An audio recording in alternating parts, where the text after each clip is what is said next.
안녕하세요, 이학군입니다. 이미 지난 유튜브를 통해 폭스바겐의 배터리 자체 생산에 대해서 시장의 우려가 과도하다고 말씀을 드렸습니다. 2000년대 후반부터 전기차의 성장성을 보고 배터리 내재화를 추진한 기업 중에 성공한 곳은 단 한 곳도 없는 점을 오늘 말씀드리도록 하겠습니다. 전기차 제조업체는 배터리 내재화가 중요한 것이 아니고 더 수익성이 높은 자율주행 및 신규 물류 모델 등의 서비스 강화가 더 중요합니다. 그래서 오늘의 주제는 배터리 내재화에 대해서 지나치게 우려가 있는 점을 다시 한번 말씀을 드리고, 그동안 배터리 내재화의 시도가 모두 실패로 돌아간 점을 역사적인 사실을 말씀을 드리도록 하겠습니다.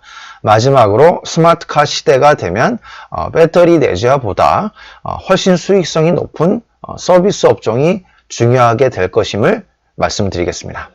자, 지난 유튜브에서 폭스바겐 우려는 지나치게 과장되어 있다라고 이미 언급을 드렸습니다. 그리고 세 가지 말씀을 드렸죠. 자, 2차 전지 쇼티지가 발생이 될 가능성이 매우 큽니다. 왜냐? 지금 현재 시장의 Q가 급속도로 증가를 하고 있습니다. 2030년대에 2차 전지 배터리 시장이 현재보다 20배 이상 급증할 거라고 전망을 하고 있습니다. 이런 상황에서 쇼티지가 발생이 되면 배터리 내재화를 위해서 여유를 부릴 수가 없는 상황이죠. 2차 전지를 내재화한다고 하면 현재 공급자 시장으로 바뀌게 되면서 미국 업체들에게 배터리 공급을 몰아줄 가능성도 있습니다. 따라서 2차 전지 쇼티지가 발생하면 배터리 내재화는 쉽게 될 수가 없습니다. 두 번째, 원가 절감이 쉽지가 않습니다. 지금 LG와 삼성은 배터리 업력이 20년이 넘지요. 게다가 배터리에서 수익성이 나오기 시작한 게 얼마 되지 않습니다. 따라서 배터리 내재화를 성공한다 하더라도 기술력과 원가 경쟁력이 부족하여 상당 기간 비싼 배터리를 써야 할 가능성도 있습니다. 세 번째로, 모빌리티 확장 시대가 되면 현재보다 Q가 엄청나게 크고 전기차를 넘어선 영역으로 진화하기 때문에 전기차 완성차 업체의 배터리 내재화가 큰 문제가 되지 않을 가능성이 크다고 말씀을 드렸습니다. 폭스바겐 발표도 자세히 보면 6개 공장 중 4개는 기존 배터리 회사와 합자회사를 만드는 것입니다. 2개도 노스볼트와 합장을 하는 것인데, 노스볼트 역시 폭스바겐의 자회사가 아니고 유럽 배터리 업체이기 때문에 사실상 합자회사에 가깝습니다. 합자회사로 배터리를 조달하는 것은 배터리 내재화라고 볼 수가 없지요. 현재 테슬라가 파나소닉과 진행하는 것, GM이 LG와 진행되는 비즈니스 모델과 같다고 할 수 있지 자체적인 배터리 내재화라고 보기에는 어렵습니다. 지금 폭스바겐의 배터리 내재화는 이것과 똑같습니다. 반도체 신규 진입자가 2030년까지 3나노 공장을 6개 짓겠다고 현재 2021년도에 선언하는 꼴과 같아요. 뭐 하려고 지금 선언을 하죠? 앞으로 10년 이후의 얘기인데. 그 다음에 2030년에 3나노는 선단 공정에서 아무런 쓸모가 없습니다. 2차 전지도 마찬가지죠. 앞으로 10년 이후가 되면 전고체 배터리 포함 진보된 배터리 기술력을 갖출 것으로 예상이 되는데 지금 얘기할 이유가 없다는 것이죠. 지금 폭스바겐은 양산을 해본 적도 없습니다. 그 현금을 이런 배터리 내재화에 쓸 만큼 여유가 있을지 사실 의문이고요. 업력이 20년 이상 된 국내 배터리 3사를 따라하기 매우 힘들 것이라는 것이에요. 공장을 설립한 이후에 수율을 잡는 데만 2년에서 3년 정도 걸리고, 빨리 해도 그렇기 때문에 3년 내에 합자 회사 7곳에서 양산이나 성공하면 다행이라고 판단이 됩니다. 게다가 지금 배터리 관련 전문 인력이 전 세계적으로 굉장히 드문 편이에요. 그래서 유럽에는 특히 그 배터리 관련 전문 인력이 없는데 그 많은 운영 인력을 어디서 구할 것인지도 상당히 의문입니다. 테슬라가 가장 앞서 있는 상태지만 여전히 파나소닉에서 배터리를 조달하고 있으며 LG와 CATL까지 공급업체를 늘린 상태입니다. 작년 9월 배터리데이에서 주행거리 1000km를 위해 2170 셀보다 크기가 5배 큰 4680 배터리를 발표했는데, 이건 역시 자체 생산이 아니지요. 파나소닉과 LG가 진행할 것으로 예상이 됩니다. 그리고 테슬라는 2017년부터 벌써 5년째 배터리 내재화를 추진 중이라는 점을 잊어서는 안 됩니다. 올해 완공되는 베를린 기가 팩토리에서 수율을 잡고 양산까지 진행되는데 또 2, 3년이 소요가 되는 것이죠. 그러면 올해 말에 베를린 기가 팩토리에서 공장이 완공되고 수율을 아주 빨리 2년 정도에 잡는다고 가정을 하면 2023년도에 양산을 할 수 있는 것이고, 이것은 7년 만에 양산을 성공하는 배터리 내재화의 첫 케이스가 될 가능성이 큽니다. 자, 폭스바겐 파워데이, 그 다음에 작년 9월에 테슬라의 배터리데이 모두 지나친 우려가 반영되고 있는 것을 관찰할 수 있습니다. 둘 다 배터리 내재화와 배터리 원가 50% 절감을 얘기를 했었죠. 작년 9월에 테슬라 배터리데이 이후 2개월 정도 2차 전지의 주가가 좋지가 않았지만 다시 상승을 구가했습니다. 이번 3월 폭스바겐의 파워데이 노이즈 이후에 만약에 작년 9월과 비슷한 상황을 재현한다면 5월 말 정도면 다시 상승을 시작할 가능성이 큽니다.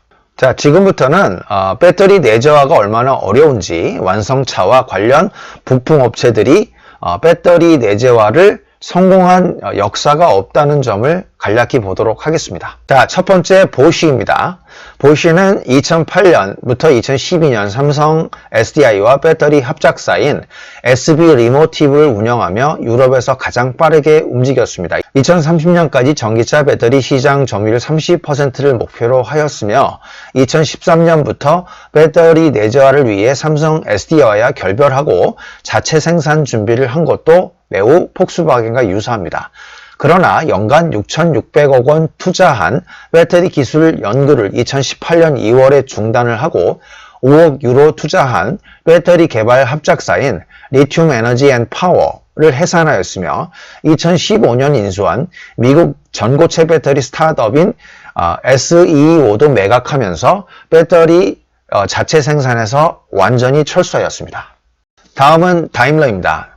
다임러는 2008년 배터리 제조회사인 에보닉과 합작사 리튬텍을 설립했으나 사업 확장의 한계를 느껴 2014년 말 자체 배터리 사업을 중단하고 현재 LG와 SK의 배터리를 사용하고 있습니다.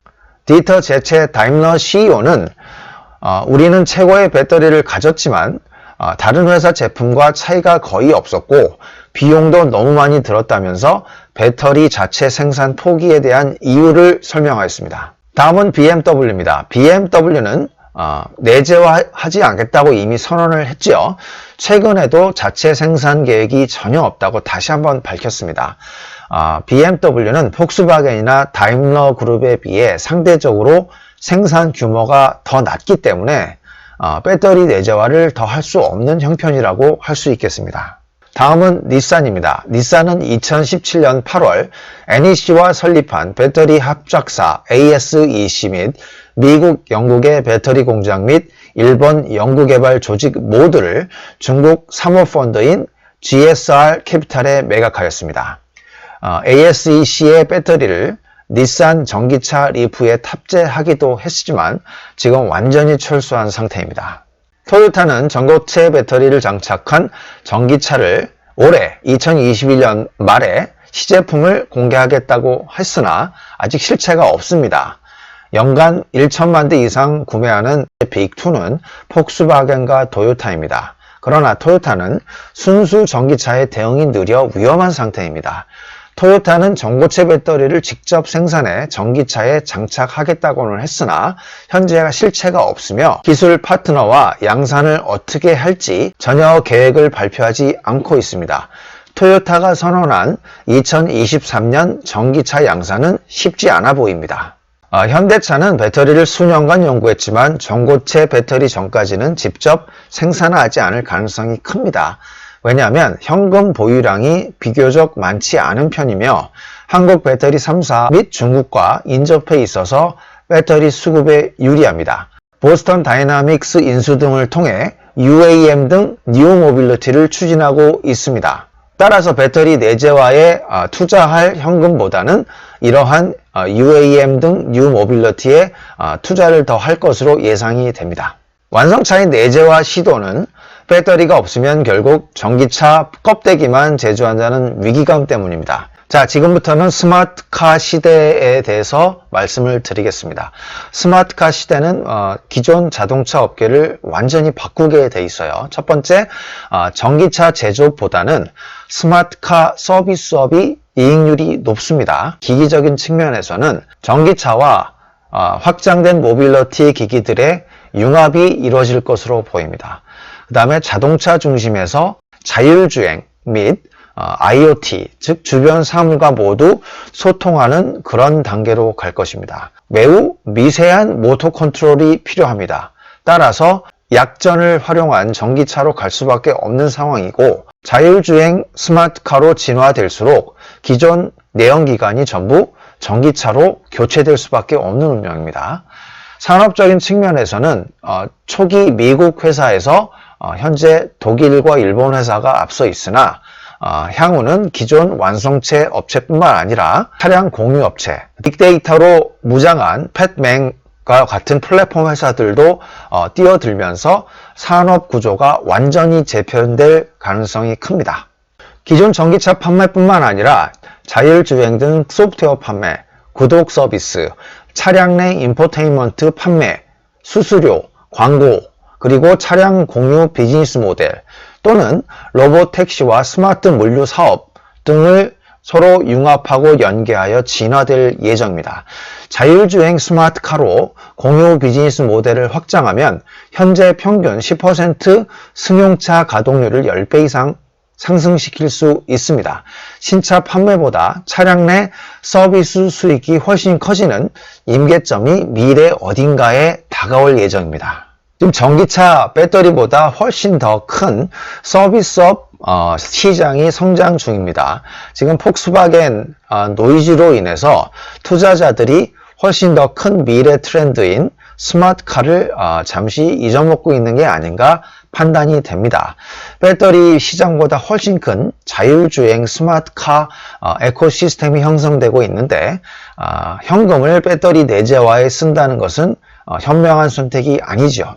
폭스바겐은 소프트웨어와 플랫폼 역량 강화가 배터리 내재화보다 훨씬 더 중요합니다.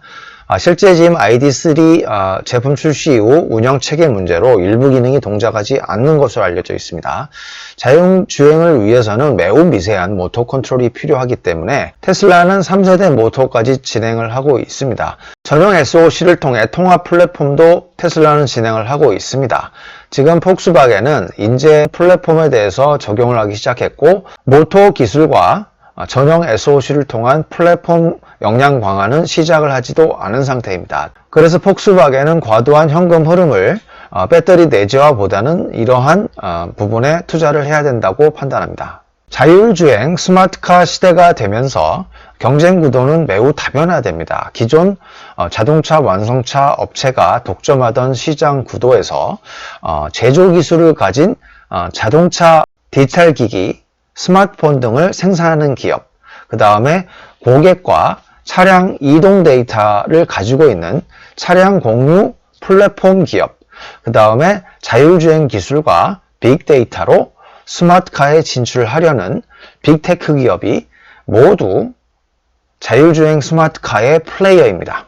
예를 들어 태양광 ESS 수소차 생산 기업과 반도체 생산 기업이 부품과 모듈을 제공하고 현대차 또는 폭스콘이 전기차를 생산하며 팻맹 또는 텐센트가 빅데이터를 제공을 하고 우버, 그랩, 디디 추싱 등이 사용자를 연결하고 결제 서비스를 제공하는 식으로 자율주행 스마트카 에코시스템이 전 산업 영역으로 확장되어 다변화될 가능성이 큽니다.